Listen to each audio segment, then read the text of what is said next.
2, 1. В ефірі. Are we live? Продовжуємо засідання комісії. We continue the special joint meeting of the PCIe and HQCJ. Далі головувати в засіданні. Now I will preside over the meeting because of the employment-related necessity. Mr. Pasishnik is away. Please invite the candidate Kapitonov Yevhen Mykolaiovych into the room.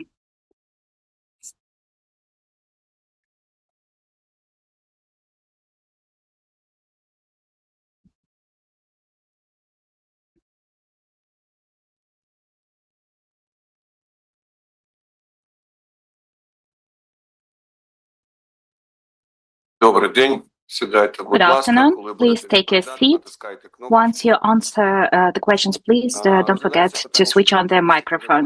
We are considering the issue of compliance of candidate for the position of the judge of the High Corruption Court, Kapitonov Yevhen Mykolaiovych, with the criteria set out by Part 4 of Article 8 of the Law of Ukraine on the Hague. В залі присутні члени громадського In the room, we have present PCIe members, Robert Heinbruch-Heisen, chair of the PCIe, Norman Aas, remotely, Mary Kay Butler, remotely, Gabriela Yodkainaite-Gradskiene, John J.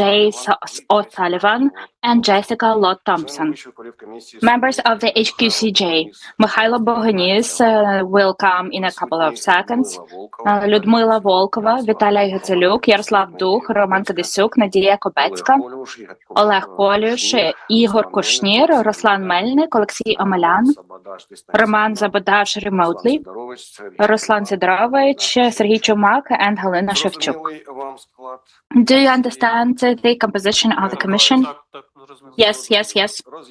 Okay, I will explain your rights to you. You have the right to request recusal of members of the commission right at the crowd, to submit motions and provide explanations upon permission of the chair, to express your considerations and objections, and to challenge the decision following the instances set out by the law. I would like to draw attention to the fact that we are not considering any new material submitted by the candidate during the SGM, that if the candidate had a chance to provide these materials, or the candidate have not submitted them to the PCIe or the Commission. If there are circumstances that can significantly impact decision-making upon motion of the candidate or upon the initiative of at least 3 members of the PCIe or Commission with a majority of votes of the HQCJ and the PCIe, that can be adopted as a decision on acceptance of additional materials. Are your rights clear to you? Yes, I understand my rights. No motions. I have not asked about that, but thank you for saying that. If there are no recusal requests and motions, you understand your rights. The co-rapporteur regarding you is Sidorovich Ruslan. Please, Mr. Ruslan, the floor is yours. Thank you.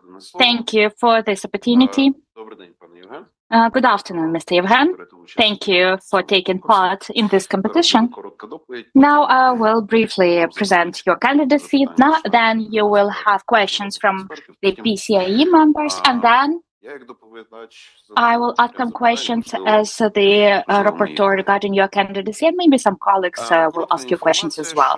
Brief information about you as a candidate with the decision of the HQCJ dated June 3rd of 2025, there was announced competition for filling in 23 vacant positions of judges of the High Corruption Court and Appellate Chamber of the High Corruption Court.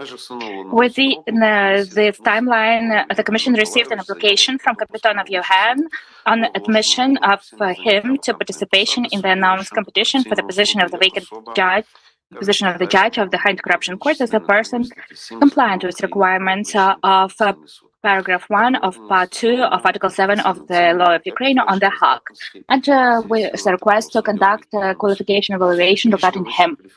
With the decision of the HQCJ dated September 18 of 2025, Kapitonov Yevhen Mykolaiovych was admitted to the qualification evaluation and participation in the competition. With the decision of the Commission dated September 19 of 2025, there was appointed qualification evaluation within the framework of the competition for the vacant positions of judges in the High Corruption Court and Appellate Chamber of the High Corruption Court. With the decision of the Commission dated September 19 of 2025, there was appointed qualification exam within the framework of the competition and the order of its stages was determined. With the decision of the HQCJ dated February 4th of 2026, there were adopted general results of the first stage qualification exam. Present results of the qualification exam, Yevhen Kapitonov got 305 points as the score and was admitted to the second stage of qualification evaluation, namely examination of the dossier and conduct of the interview. With respect to the qualification of the candidate, in 2006, Kapitonov Yevhen Mykolaiovych graduated from Odessa National Law Academy and obtained full higher education under specialty legal sciences. In 2009, he obtained the qualification of the Master's in Law. He does not have the academic title and degree. Some information about professional work of the candidate. During the period from 2005 to 2011, he worked as a legal counsel. In 2012-2014, he worked at the position of the chief specialist of the Department of State Registration of Property Rights for Real Estate Objects of the Registration Service of Luhansk City Department of Justice. With the decree of the President of Ukraine dated January 17 of 2014, he was appointed to the position of the judge of Kirovsky City Court of Luhansk region for the period of 5 years. With the decree of the President of Ukraine dated April 21st of 2015, he was transferred to work as a judge to the of Vilnyansky District Court of Zaporizhia region. With the decree of the President dated December 1st of 2021, he was appointed to the position of the judge of Vilnyansky District Court of Zaporizhia region. Kapiton Yevhen Mykolaiovych has the experience of work at the position of judge of over 5 years, knows state language at the level of fluent knowledge of the first degree. The candidate submitted the Declaration of Family Ties, Integrity Declaration, and the declaration of the candidate for the position of the judge. That's general information regarding you as the candidate in this competition. And now I will pass the floor to the chair. And now I'm passing the floor to the chair of the PCIe, Robert Heinbrook-Heisen. Mr. Robert, please, the floor is yours. Thank you, Mr. Chair. I please pass the floor to Jessica, who is the rapporteur in your case.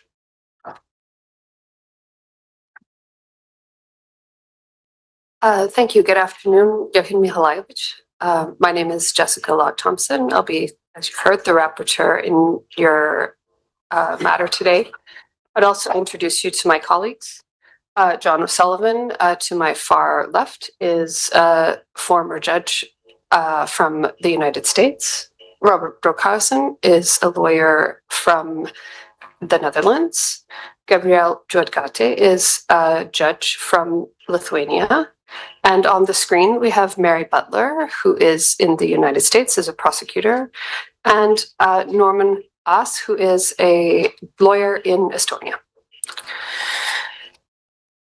So unless you have any preliminary questions, are we ready to proceed? No questions, yes.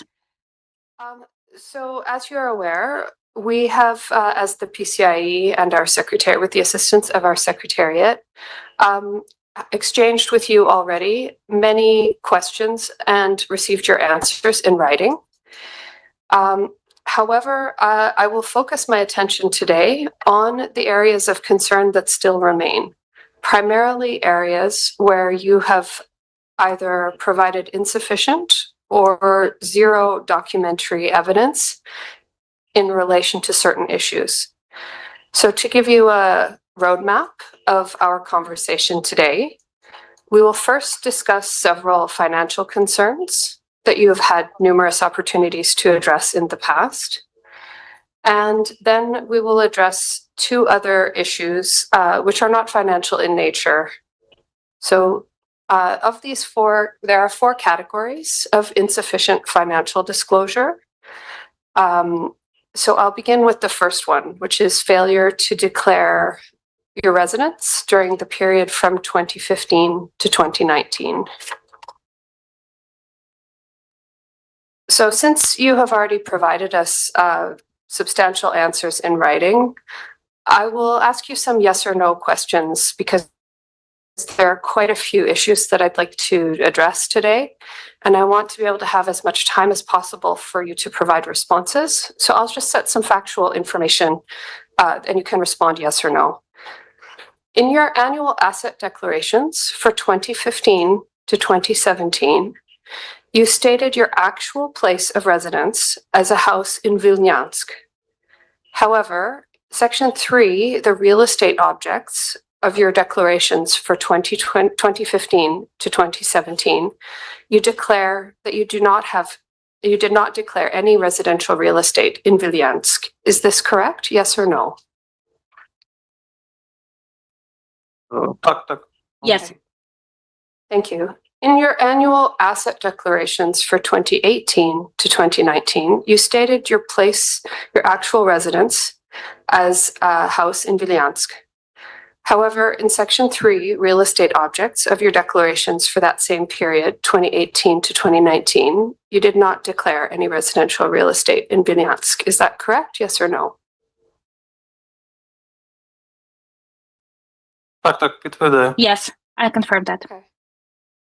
Further, in your written questions, you stated that from 2015 to 2018, you and your wife lived free of charge in housing owned by Tatiana Razun, and during 2018 to 2019 in housing owned by another individual, Shevchenko. You described these relationships as friendly and denied the existence of any family, business, financial, or legal ties. Is this correct?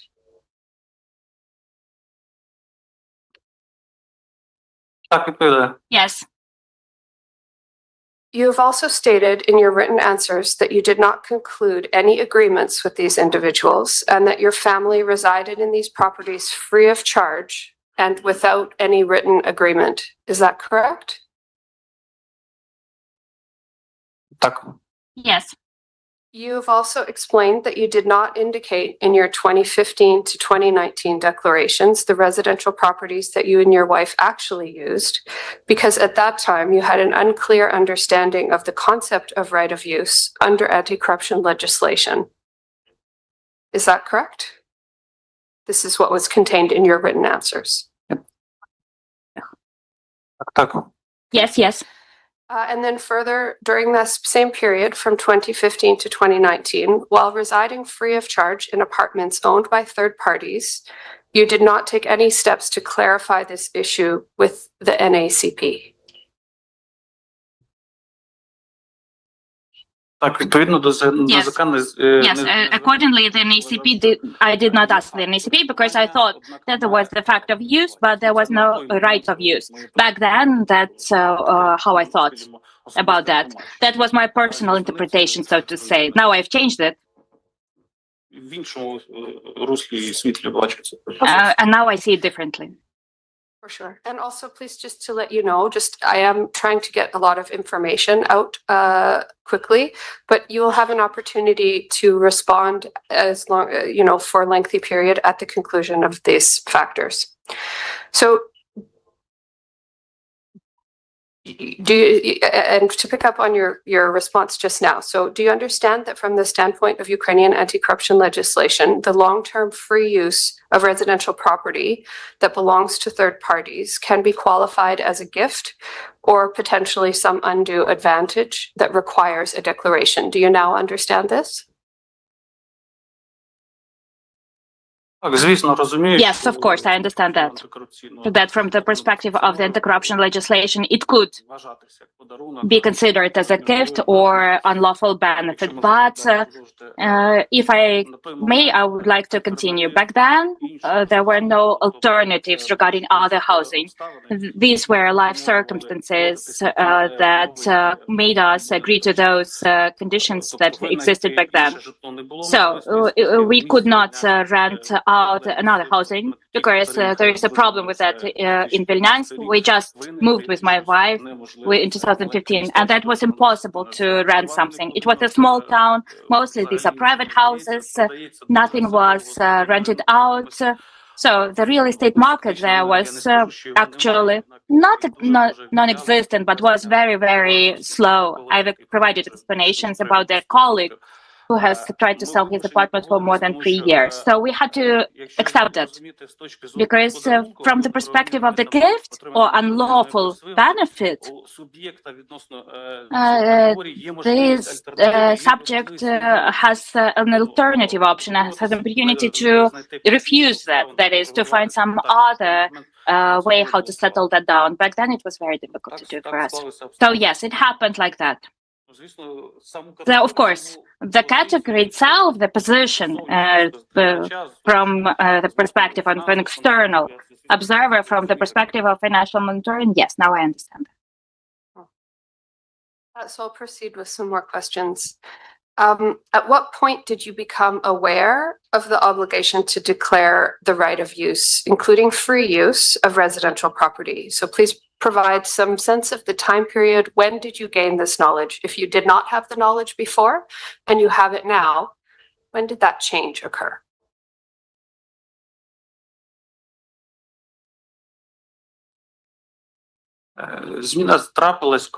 This change occurred when, during qualification evaluation, I received the conclusion of the Public Integrity Council, when I saw that basically there was presumed the fact of use and the right of use, that they were basically equated. And so right now, I understand these positions of the anti-corruption legislation. And the matter of the fact of use already requires declaration, regardless of the grounds. I provided an explanation without property without an owner. Then, based on which ground you can get that right to use. That's very difficult to explain, but for example, if there were only the fact of use without any awareness of the owner, etc., that already still requires declaration. I realized that later, and I started analyzing that. I did not take into account that we were using that housing and the declaration. In the submitted declaration, there was the line of the actual place of residence, and I declared that. So I was not hiding this circumstance at all. The question about the right, I understood it from the perspective of the national legislation and the elements of these legal relations. Back then, I realized that in order to get the right, you need some legal transaction based on which rights and obligations would emerge. So that should be a bilateral transaction. So there should be also the rights and obligations from the owner, from us, these essential conditions regarding the transaction. So basically, back then, I was understanding it from the perspective of civil legal relationships with respect to the emergence of the grounds of the rights, terms, payments, etc. And if these relationships were, for example, were compliant with the case law regarding such type of relationships.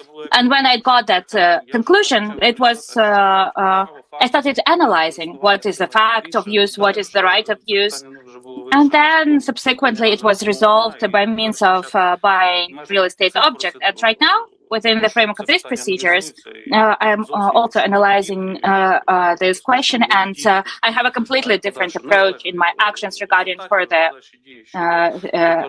things, regardless of the result, which declarations have to be filled in, which documents should be collected, how to document that. Maybe I will explain that later in more detail as well.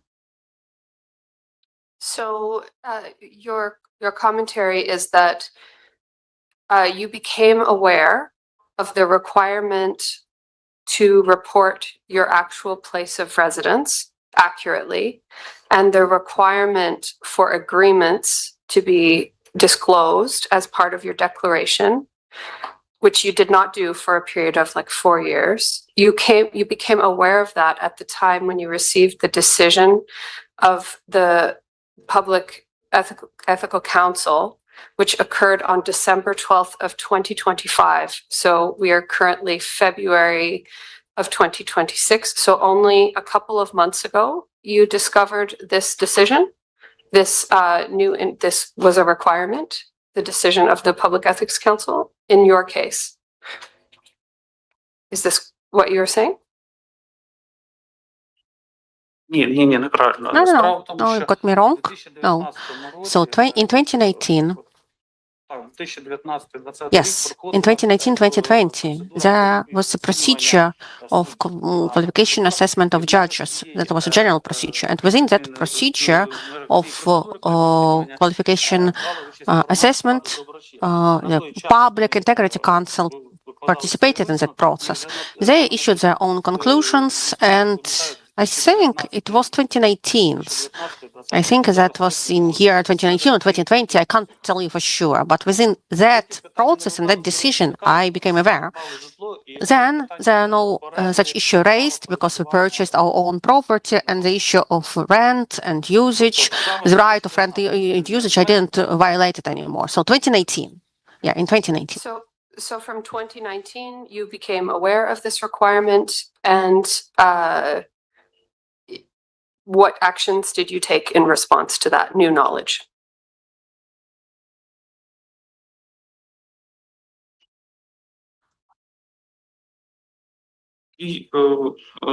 Actions, I didn't take any actions because what had happened, it had happened. You know, that's a fact. It exists. To do something with it, regarding my explanation, regarding my understanding, you know, I can't raise this issue in terms of, you know, lack of explanations or so on. It's totally not applicable, or that I didn't understand something. If there were some doubts, then I needed to ask. I needed to make some kind of request before. It's just what related to myself exclusively, and what had already happened, you know, to correct something based on already happened fact, you know. Are you aware, and would you like to make some commentary regarding the decision in your case by the Public Ethical Council in 2025, which found that this issue was of some concern in their evaluation? Would you like to make some comment about this this factor?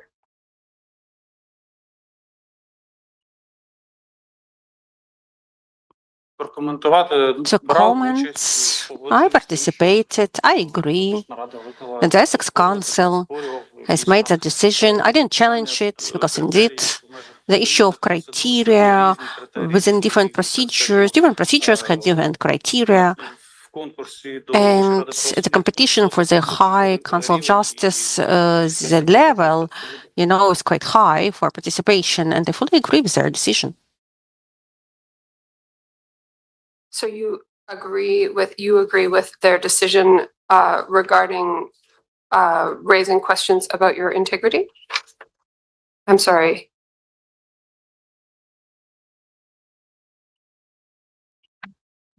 No,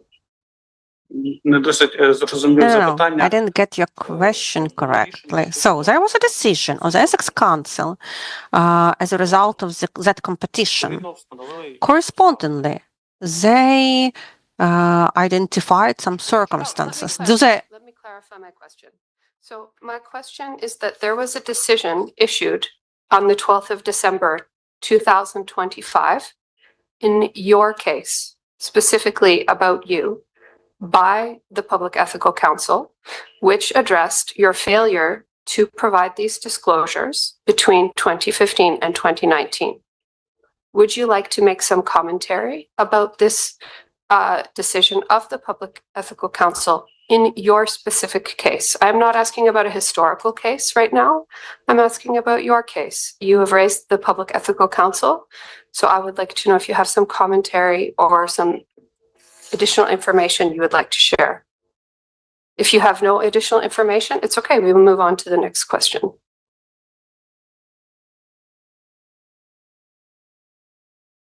I don't have any additional information to share, so my position has been also reflected there within that competition. The same as here, it's the same. I don't have any additional comments, explanations, arguments. Okay. So I'll move on to the next category in terms of failure to provide financial disclosures. This one is regarding vehicle transactions and related income. So in our exchange of questions with you, there are repeated omissions and incomplete disclosure with regards to these vehicle transactions. Because there are so many facts that I would like to relay, I will do the same procedure of I'll ask you some yes or no questions, and then you will have an opportunity to reply in great detail if you wish. So in section 11, which is income, including gifts of your 2015 declaration, you indicated yourself as the source of income from the disposal of movable property, which is a 1988 Mercedes-Benz passenger car. You did not identify the actual buyer of the vehicle and instead identified yourself as the source of income in relation to this vehicle. Despite the requirements of anti-corruption legislation, you did not reflect in section 14 expenditures and transactions of the declarant of your 2015 declaration, the transaction on the basis of which your ownership of the vehicle was terminated. Is this yes or no? This has been already addressed in your written questions, but if you can respond yes or no.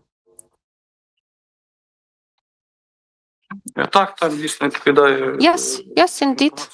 Indeed. So you have been invited to provide any documentary evidence to address this omission, and you have not done so. Why?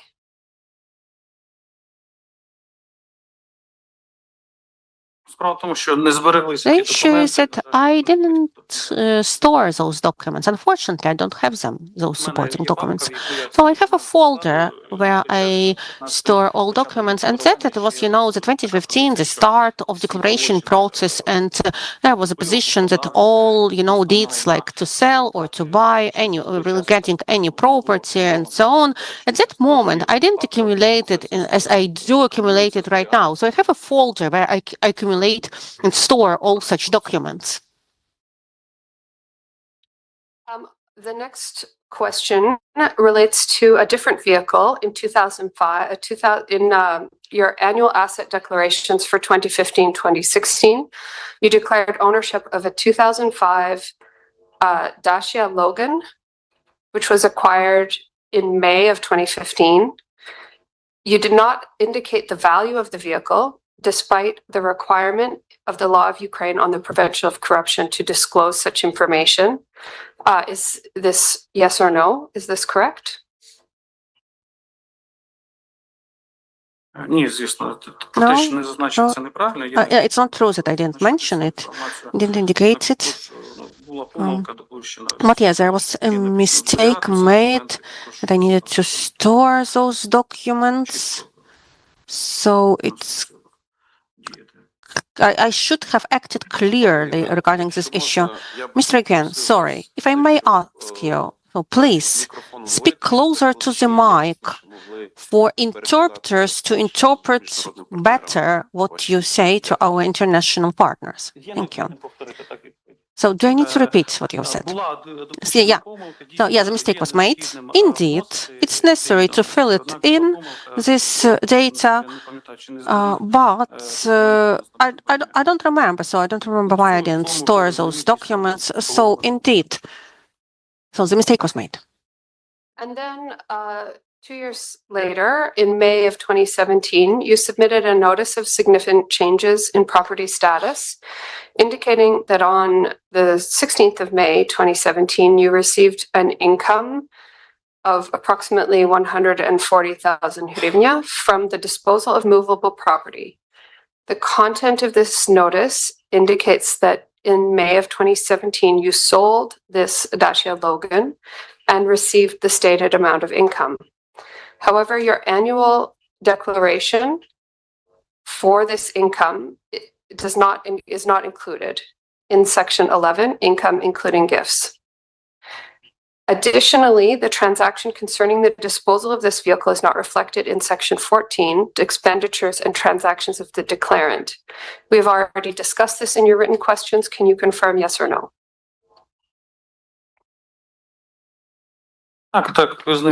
Yes, I admit this mistake. Yeah, I regret that I didn't pay enough attention to this matter. Okay, again, a third vehicle. In 2018, a 2008 Mitsubishi Outlander. In section 16, valuable movable property and vehicles of your declaration for that year in 2018, it is stated that you acquired the right of ownership to the Mitsubishi Outlander. And at the same time, despite the requirement of the law of Ukraine on the prevention of corruption, you did not reflect the transaction for the acquisition of this vehicle in your declaration. Is this true or not?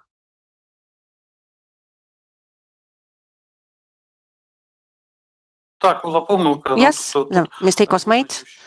I recognized that I mentioned that the sale and purchase of was made, but at the expenses line, I didn't indicate it. Yeah, I admit the mistake. Okay. So we're going to move on to the third group of unusual vehicle purchase and sale prices.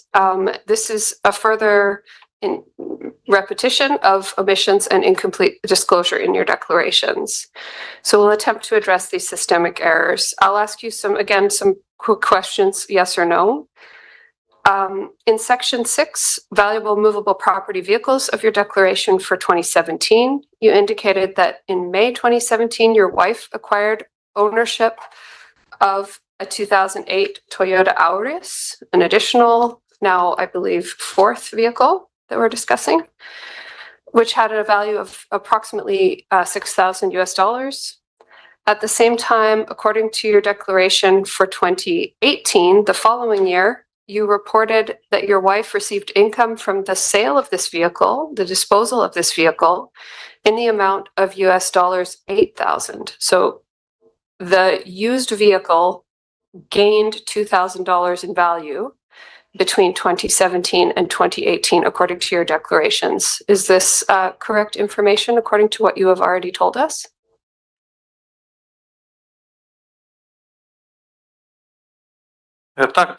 Yes, that's correct information. I have already provided my explanations in the written form, why it happened like this. So, I mean, I provided explanations why the price of this vehicle increased. Do I need to repeat it again? Perhaps. The purpose of this is to provide an opportunity for there to be a final opportunity for you to answer. Many of your answers did not reflect any supplementary documents or supporting disclosure. You have stated explanations, but you have not provided any evidence for those explanations. So if you wish to provide your explanation now again, please feel free.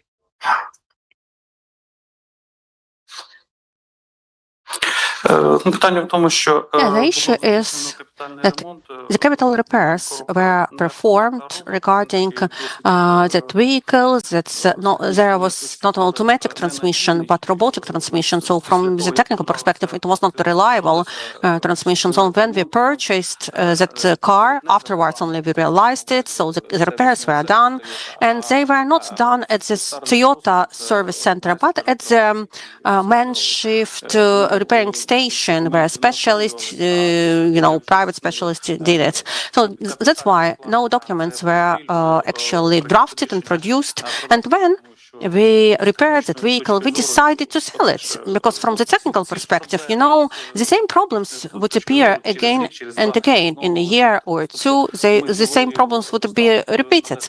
That's why we improved its technical condition and then sold it out. And that's why such was difference in price. As of now, such category of vehicles in such technical condition, I have just checked recently, the range price from $4,500 to $6,000-$7,000. So everything depends on specific technical condition of a specific vehicle at the moment of selling it. You further have similar situations with other vehicles, such as in your declaration for 2022, you indicate that your wife purchased a 2011 Toyota Land Cruiser with a stated value of approximately $6,800. which a Toyota Land Cruiser at the time and for that year of manufacture, based on publicly available information online, should have had a value of approximately $20,000 US, which is several times higher than the stated purchase value. In your written answers, you have stated that you have provided some explanation about this lower vehicle value, which you purchased from, I believe, the same car dealer. Is this correct? Не в тому, No, того no, самого no, дилера. not from the same car dealer. No, it was a different one. Було придбано у фізичної Uh, особи. It was purchased from a private person, from a private owner, and the deed shall be performed as in terms of through the commission. So a private person shall conclude an agreement with a trade organization, and then the trade organization shall sell the direct buyer, but under the price which was defined by the direct owner, by the beneficial owner. So I have no relation at all to this choice of such trade organization. But in order to explain the lower value of the vehicle that you purchased compared to what would be the market value, you stated that the significantly lower purchase price was due to the conditions of the vehicle and the urgency of the seller, for example, and the condition, the technical condition of the vehicle. We have not provided any supporting documentation. You've not provided any photographs of the vehicle to indicate these repairs that you've made. Can you please explain why you've not provided any supplementary materials to support your story?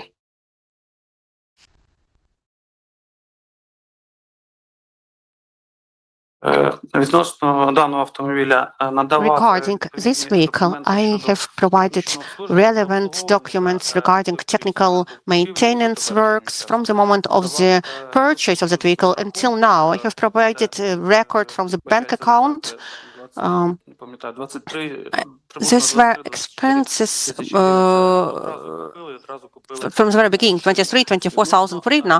So we spent on tires for this vehicle immediately after the purchase of the vehicle. So the price, how it was defined. So the first criteria which impacted on the definition of price, it was martial law in force. So the prices on the website and the actual prices of the moment of selling, it was 6 months after the start of the full-scale invasion. And the prices were different.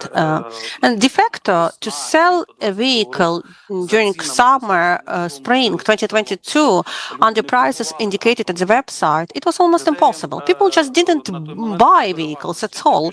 And at that moment, for a major part of population, specifically at our region, the Zaporizhzhia region, the key priority was to evacuate themselves and to preserve their lives and their property.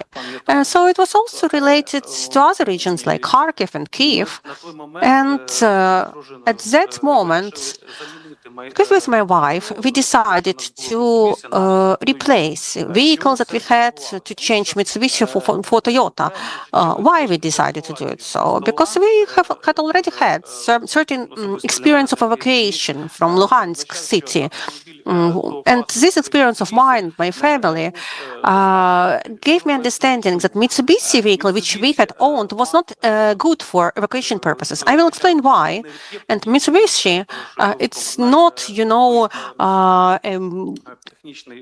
full like four-wheel drive or but so the transmission there is of a variation type. The Mitsubishi was not suitable for different challenging roads and so on. And my experience of 2014, when I needed to be in the swift evacuation and so on, or for evacuation purposes generally, it would hardly to be used. cost. That's why we needed to replace the vehicle, to change it. We decided to sell one vehicle, to add some money, and to buy another.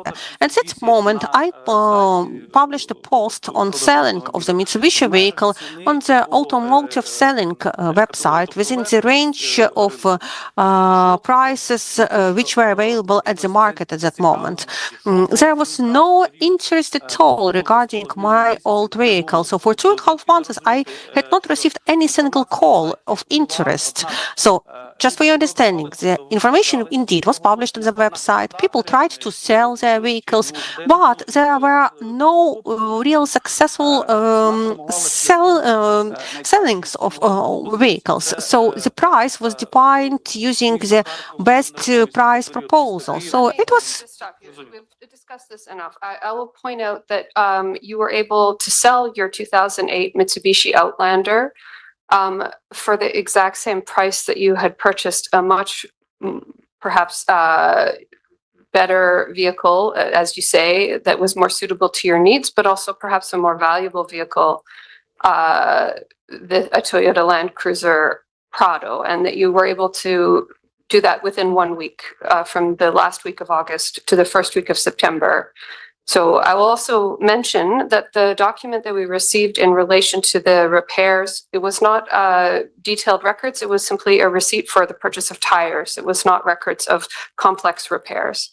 I'll move on to another issue, the purchase of a premium class vehicle by your father, who is retired, so that in July 2020, your father acquired ownership of a 2008 Acura with approximate value of $12,000 US. You stated that you previously have stated that your father had the financial capacity to purchase this vehicle, Acura MDX, 2008. Уточнити, ви зазначили 12 Can I чи 20? clarify? You mentioned 12 or 20,000, the price? 1200. 12. Два- 12. Like 12, так. 12. Так, я 12. почув. Так. 12. Yeah. So you stated that your father had this financial capacity to purchase that vehicle because he had previously owned a 2011 Skoda Octavia and that he had sold a house. However, the date that the sale agreement for the house occurred in February of 2021, which is actually 6 months after your father purchased the vehicle in July of 2020. Can you please, you have not provided any supporting documents regarding the source of funds used by your father to purchase this premium class vehicle, and that the real estate that you have identified as the source of funds could not have provided those funds because it was actually sold many months after these, you have told us that the assets from that sale of real estate were used for the purchase of that vehicle. Can you explain this timing? Can you explain why you have not provided any supporting documents about the source of income for this purchase? Please go ahead.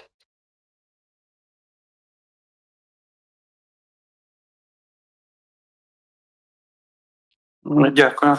Так, you. відносно продажу. With respect to the sale of the house, I was not very well aware.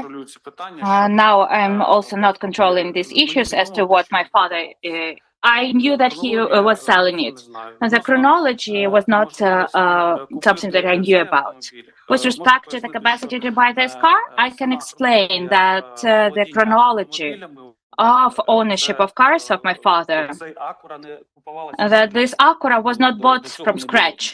Before that, he had Mitsubishi Outlander. Before that, he had Mercedes, then Skoda Octavia, A5 manufactured in 2015. Approximate price is the same as the price of Acura.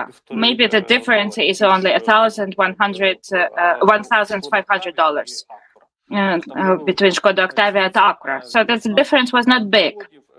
With respect to income, because we are very short on time, even if we were to accept this information is correct, my question to you is, why did you not provide any supporting documentation? Why did you not ask your father for this documentation as is required by this process? If you want to be a judge of the High Anti-Corruption Court. Very fulsome, thorough, complete financial transparency is a requirement for this process. Why do you not comply? Питання в тому, що до батька я The matter is that I did not ask my father for documents. Overall, my parents do not know about me taking part in this procedure, and my father has been very sick since September. He has mobility problems, and he should not be worried. That's why I limited addresses to my father, because his health condition does not allow that. Even the very request to my father would already be a concern for him. I will not voice the diagnosis, but that's a repeated diagnosis that had already been mentioned at least 3 times. Mr. Yevhen, if possible, we are not announcing during our meetings medical opinions. Yes, that's what I'm saying. Yes, medical information can be provided exclusively upon consent of the person. Even getting this consent is already worrying for him. That's just for prevention. For personal medical information. I have 2 other issues to discuss with you, which are not financial. This one is about the repeated termination of proceedings under Article 30, cases regarding driving under the influence. Article 130 of the Code of Administrative Offenses due to the expiry of limitation periods. We have provided you with information about 11 separate cases where the time elapsed from the date of receipt by the court led to issues with those cases that seem to indicate a pattern that appears in multiple cases. Can you explain why there appears to be systematic delay, including 11 separate cases of yours spanning between 2016 and 2018?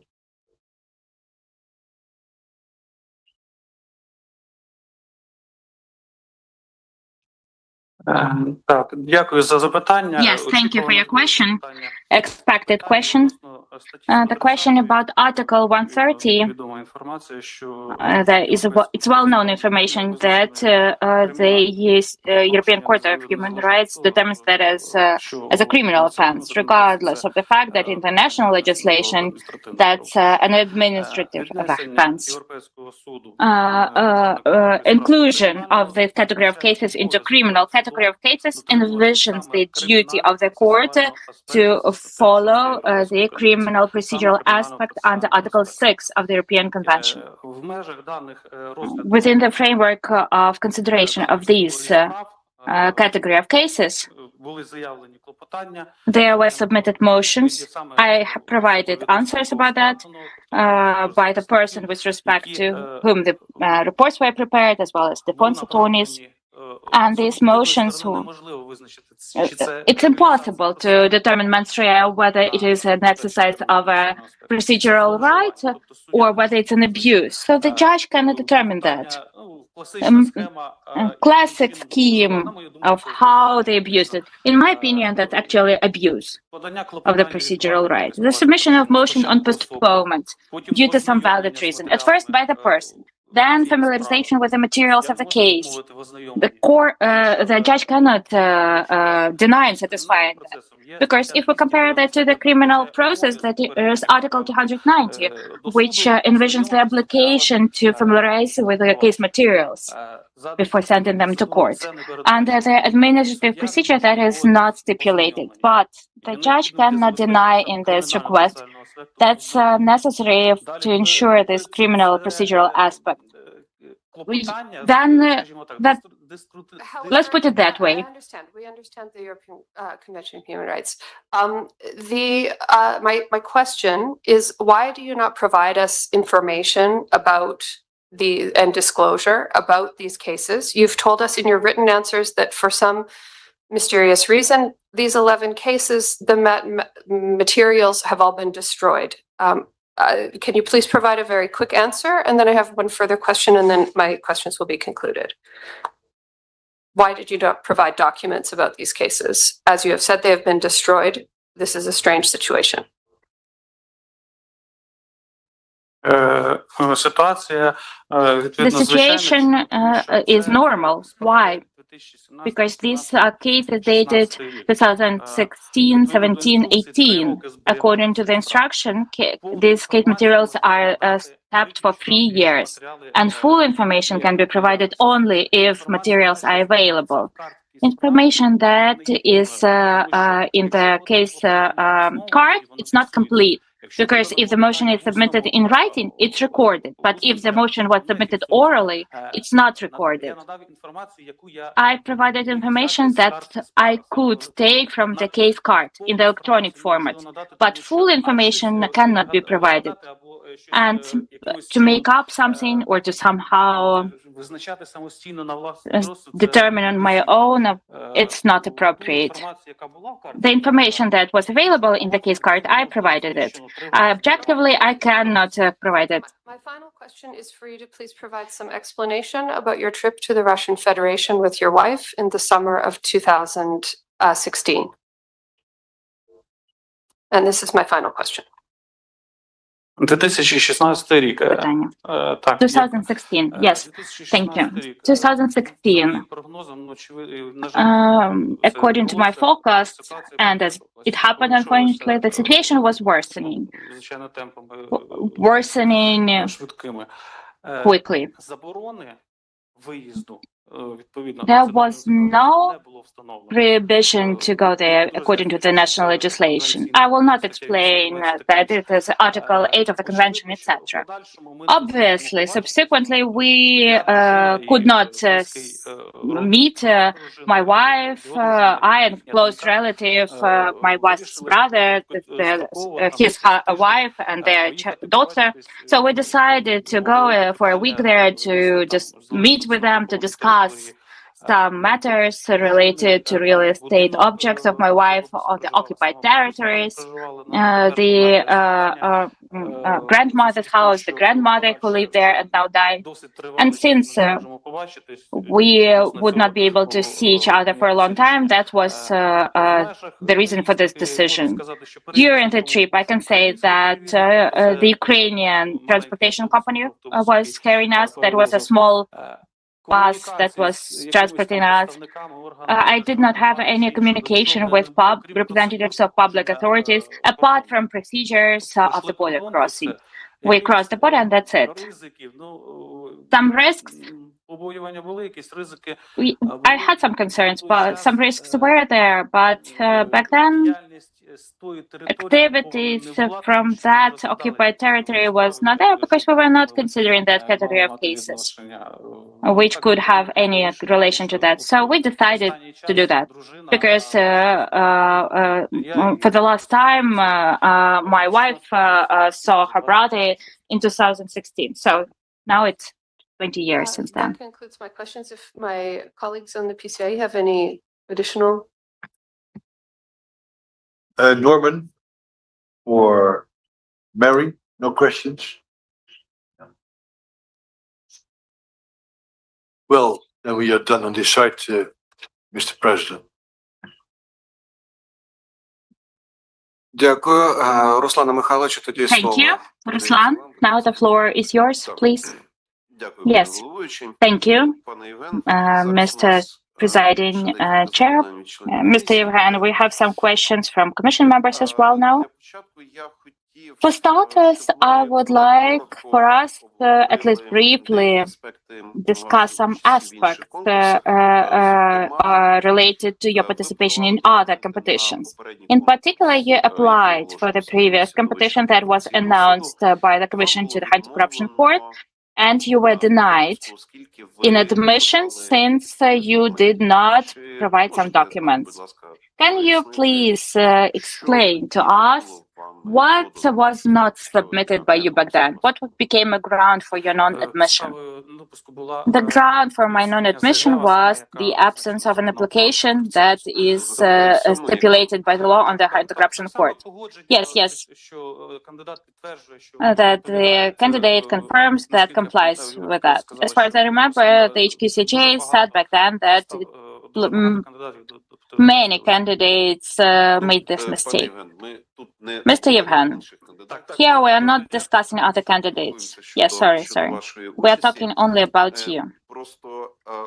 Just to some extent, there might be an impression that some mistakes that you made in the declarations that you are admitting, and this mistake, that sometimes you might be inattentive during the preparation of some documents. Well, the issue of inattentiveness maybe emerges when I have limited time to do something.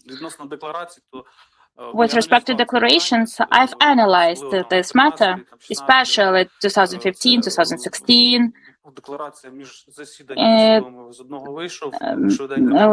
It was filled in between the court hearings. You left one court hearing, filled in something into the declaration, and then ran further to consider other cases, the workload, etc. I cannot say that my priority is to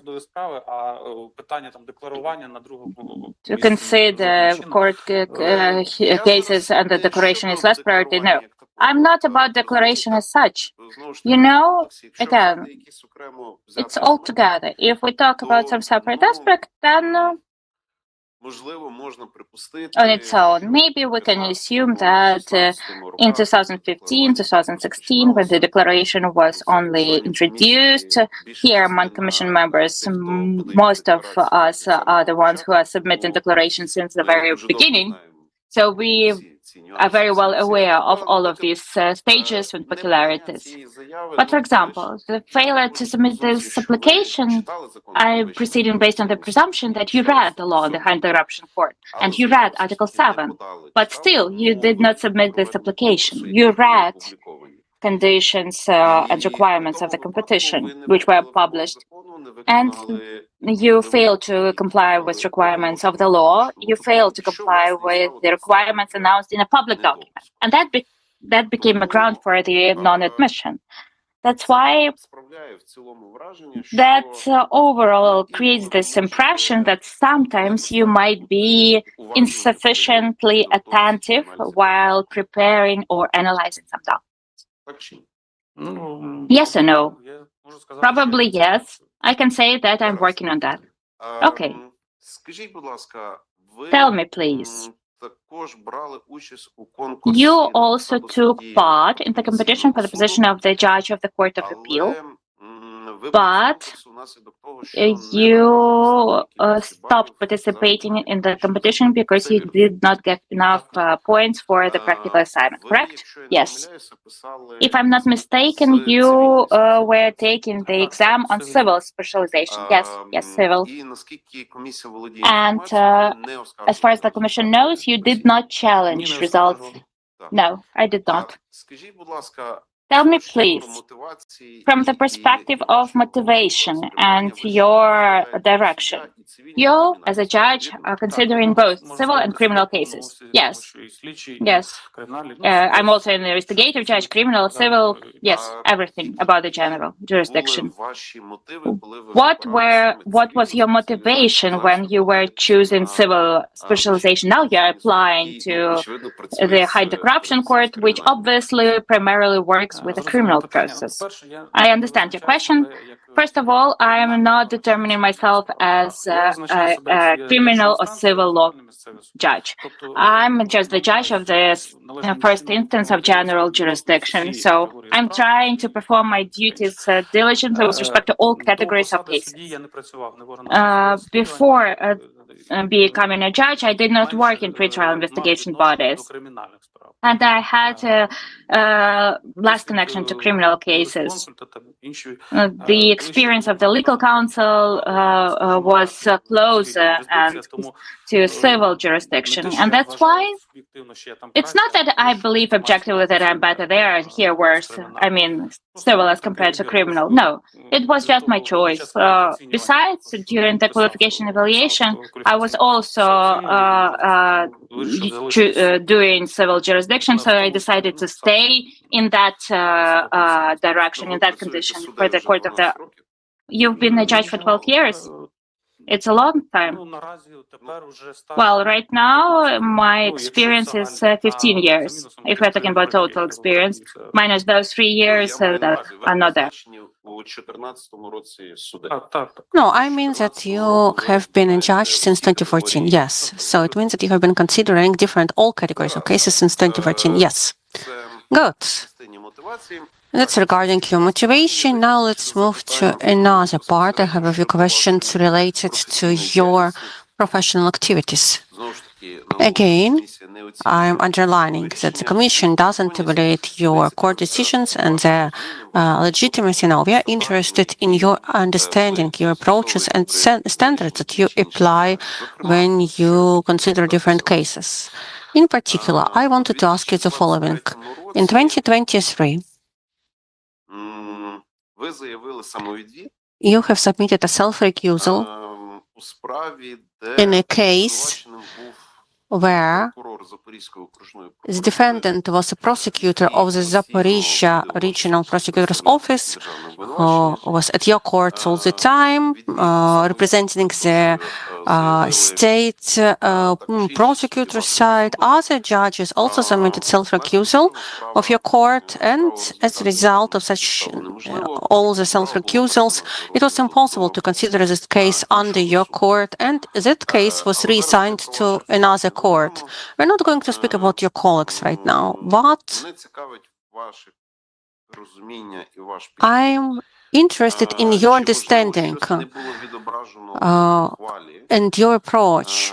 Maybe something is missing at the ruling regarding the self-recusals, because it says that you had just an understanding that the prosecutor who presented the state prosecution in other cases to the court shall not be a party to the case under your consideration. So please provide more motives for such decision and your justification. And what's your opinion if you become the HCC judge and you face similar situations like this? What you will do? So my perception, my approach regarding this motion for self-recusal. So you know that Vilnyansk is a small settlement, and the fact itself that before that moment, that prosecutor had already been in that court, working as a prosecutor in different cases. This fact itself could have raised certain doubts regarding impartiality. That this person lives in the small settlement, that he thinks that the whole period of time. I'm sorry. No. What does it mean that he, as a prosecutor, resides at the small settlement? Is it a reason for self-recusal? That the prosecutor resides at this small settlement? And then how can we understand? The reason is that he carried out prosecutor's functions and other cases at the court, and it could raise some doubts in impartiality. But in that case, he was a defendant, an accused person. What were the reasons for other people to think about your lack of partiality? Yeah, but before that case, he had participated at other proceedings. So did you have any friendly relations? No, there were no friendly relations at all, apart of the side that from the prosecutor's office. There were only 3 or 4 prosecutors working as state prosecutors at the court. And, the team was small, and the court team was also small. So we were communicating between each other, with my peers, what to do. And in order to avoid any doubts regarding impartiality of judges, I have submitted self-recusal. No, self-recusals of the whole court team was submitted. No, it was agreed in advance? No, it was not discussed in advance. The only issue that was raised that generally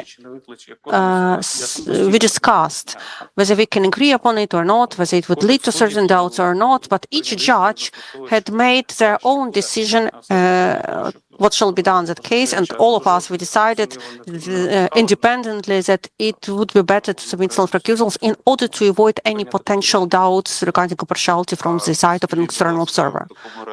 Okay, tell me, and what's your attitude if a defendant is not a prosecutor, but an attorney who presents constantly interest of clients at the same court? Shall all judges also submit self-recusals? No. Then what's the difference of the status of a prosecutor from the status of an attorney? No difference at all. But then why? You need to submit a self-recusal because it's a prosecutor, but you don't need if it's an attorney, a defense attorney. You know, it was discussed with colleagues. No, just your understanding. My understanding is that no single self-recusal shall be taken in such a case. But what's the difference?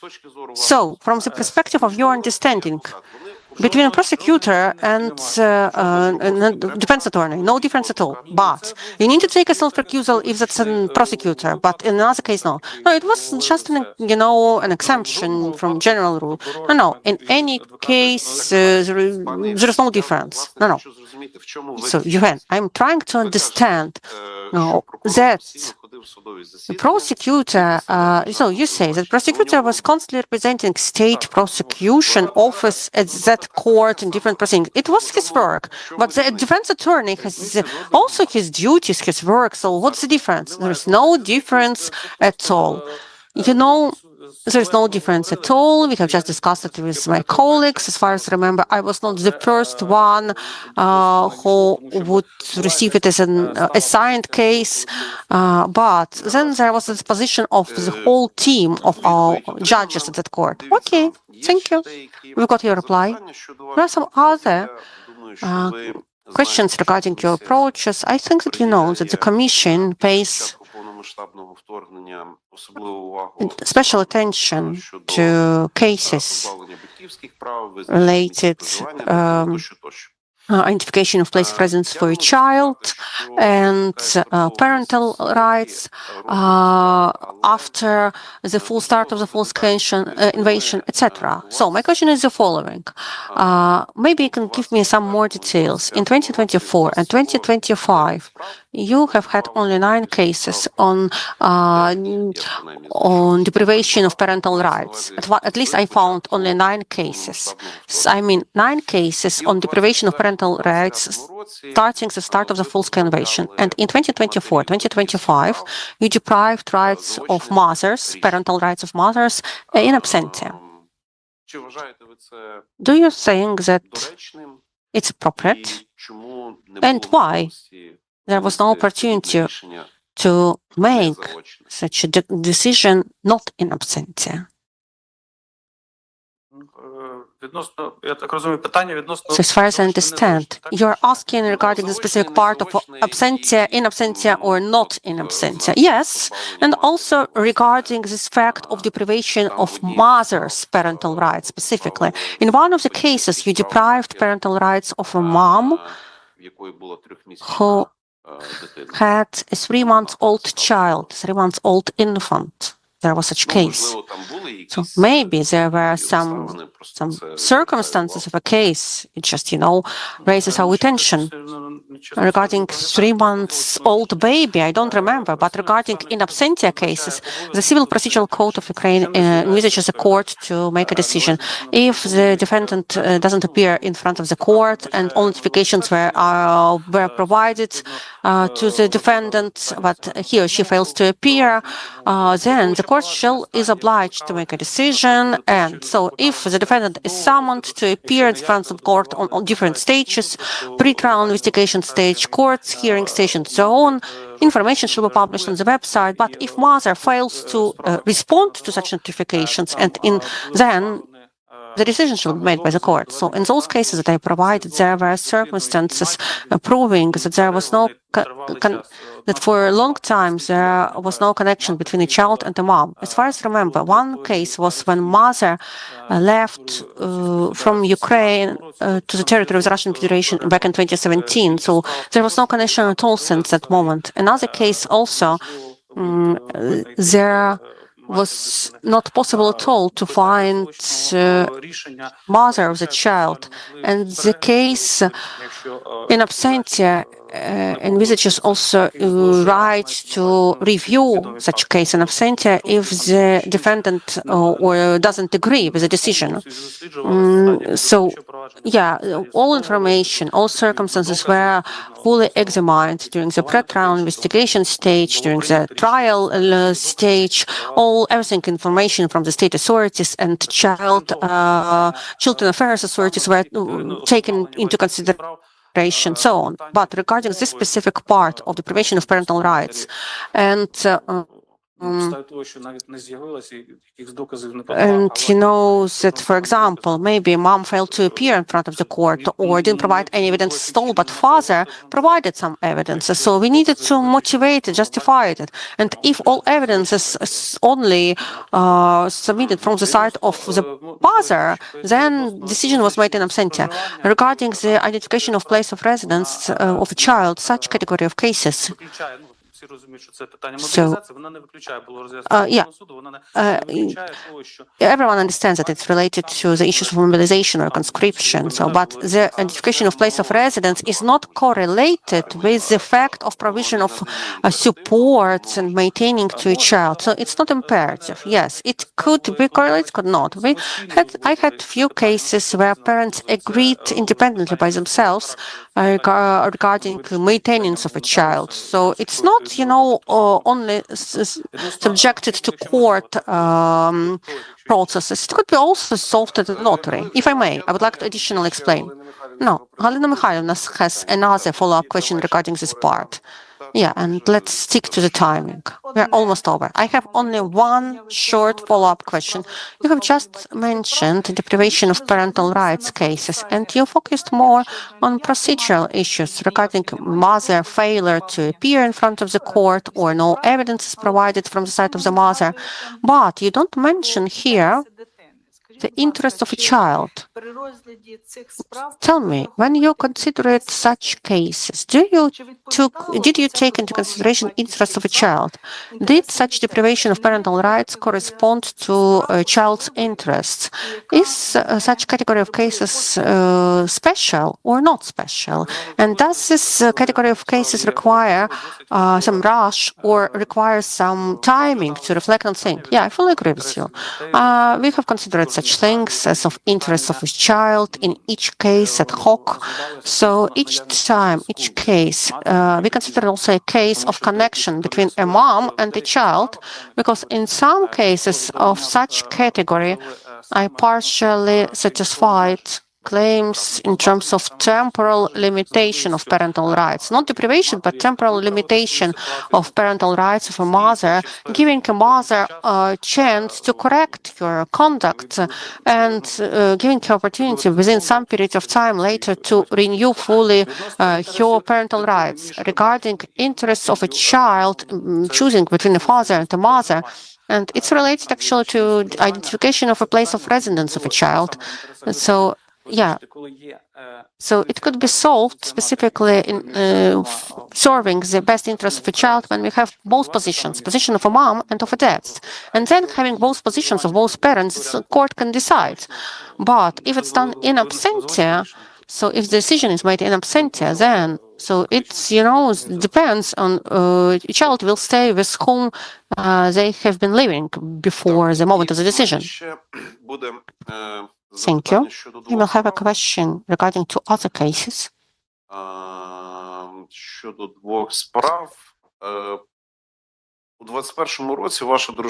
2021, your wife challenged the decision regarding bringing you to administrative responsibility for violation of traffic rules.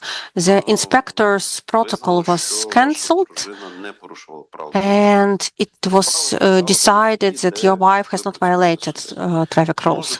The case was considered at the court where you work as a judge. Please inform us of your your relations with the judge who considered that case. Was the recusal submitted or not? So it was presiding judge. I have ordinary, normal relations. Recusal was not submitted. I didn't inform of anyone about such fact, because the fact that I identified this information or was proactive, so if I come and to a judge and say, so my wife is a party to a case, then it will be an interest expressed by me. But I didn't do it. I didn't approach the chief justice of that court because, how can I, as a judge, impact on consideration of such case? Any opportunities to influence on such case during communication with other judges? No, I don't have it. Okay, thank you. Thank you, Yevhen. And the last question from my side. In 2024, the application was submitted to identify the fact that has legal value, that specifically the death of a person, the temporarily occupied territory.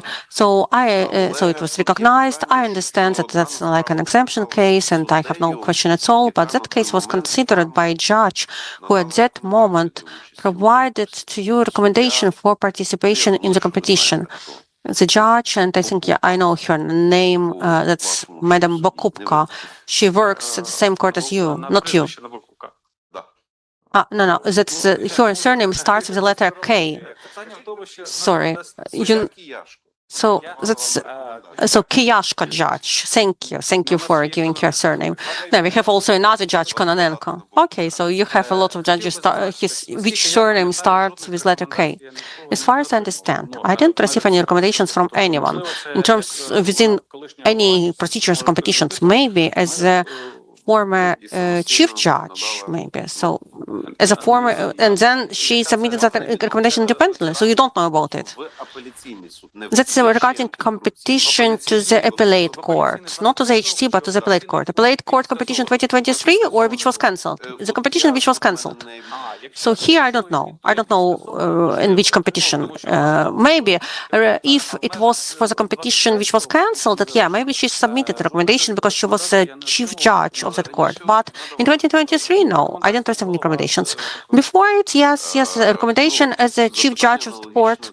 So my question is the same as the previous question regarding any doubts of, impartiality. Did you see it, such situation from such perspective? No. So it's not just even acceptable to have such kind of interaction between judges. So it's not acceptable for us to approach another judge and say, some kind of relative is a party to a case and so on. So if anyone approaches me with such a request, it will be just unacceptable. And the same is from my side. So it was a case just to identify a fact. I'm just presuming. So if your wife had another surname, it would be a different situation, but you and your wife have the same surname. So it's easy to understand, to identify who is she. Maybe for an external observer, it could be such doubt, but there was no reason for self-recusal because of such specific reason. It's not just justified reason for self-recusal. It could lead even to disciplinary liability. For example, in another district, we have a judge with a surname which is very prevalent in the district, and half of the population of the district have the same surname.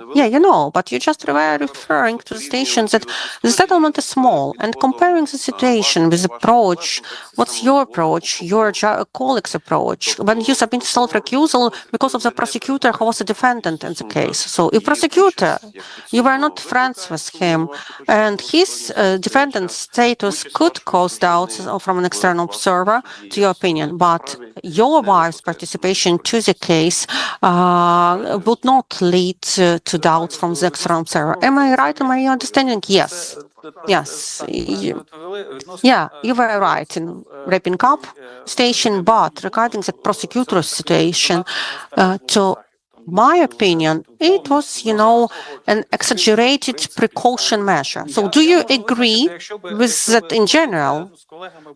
I would say that if I were the first at that court to get this case, I would accept it for consideration. I would not submit self-recusal. Okay, I will reformulate my question.